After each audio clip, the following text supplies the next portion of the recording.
Hi guys, today I will be discussing about common mistakes in writing dissertation findings and discussion. Which chapters in dissertation are the most difficult to write? They are the findings, discussion, and result analysis. Why? Why are these chapters the hardest to complete? Because in other chapters such as introduction, literature review, and methodology, your task is merely synthesizing other people's work, while in the findings and discussion chapters contain your own data, your own work that differentiates your work from others. These chapters receive about 30% of the whole mark. In some universities, these two chapters are included in single chapter. Occasionally, the findings and discussion are separated into two chapters. However, combining into single chapter is the best structure to maintain the flow of the arguments and avoid losing momentum. What are 6 common mistakes in writing findings and discussion? The first one is concluding by intuitions. Second, writing general arguments and making inflated claims. 3, presenting discussion that are too descriptive with no cross-comparison or neglecting strategic or theoretical implication. 5, forgetting methodological limitation.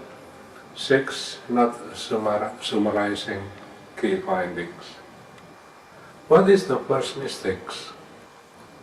It is concluding by intuition based on your pre-existing knowledge and not based on your data. This mistake also happens when you have not rigorously proved your findings.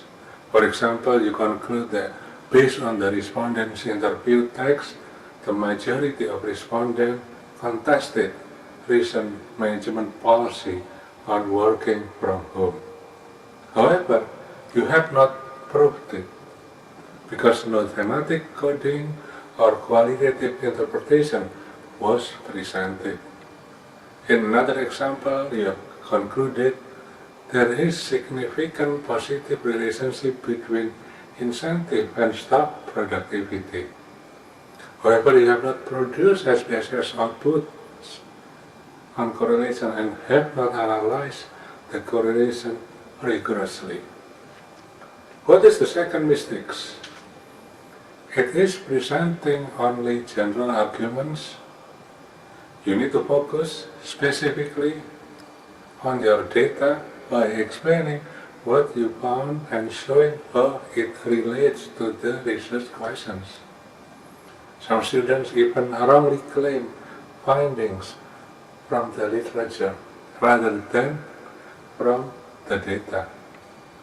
Do not make inflated claims and avoid general interpretation that are not supported by your data. What is the third mistake?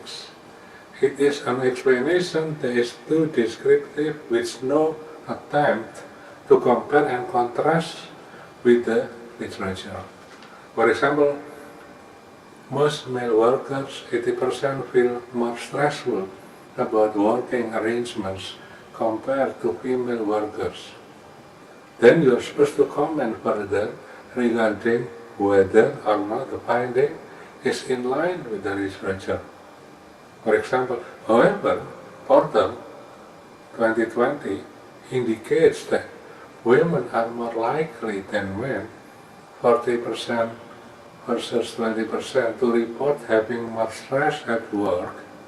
These differences may be because Porter's study was implemented in the United States, while my findings were implemented in India with different sociological and work infrastructure. This mistake happens because you have not contextualized findings within previous research or theory. Also, you have not provided alternative explanations. Fourth mistake. What is fourth mistake? It is forgetting to explain why the results matter by neglecting strategic implication for practitioners or academic implication for theoretical development. What is the fifth mistake? It is forgetting to mention methodological limitations. For example, if you interview only 3 respondents, this means the sample size is very small, and this limits generalization. If you perform quantitative analysis on the other side, you may have larger samples while missing rich and detailed interview explanation. This limitation may also be mentioned, however, in the methodology chapter. You choose which one, the place. What is the sixth mistake? It is forgetting to summarize the key findings and reiterate the research questions. This is not meant to repeat all the data reported, no. Instead, it is meant to propose clear statement of the result that answers your research question and should be no more than 1 paragraph.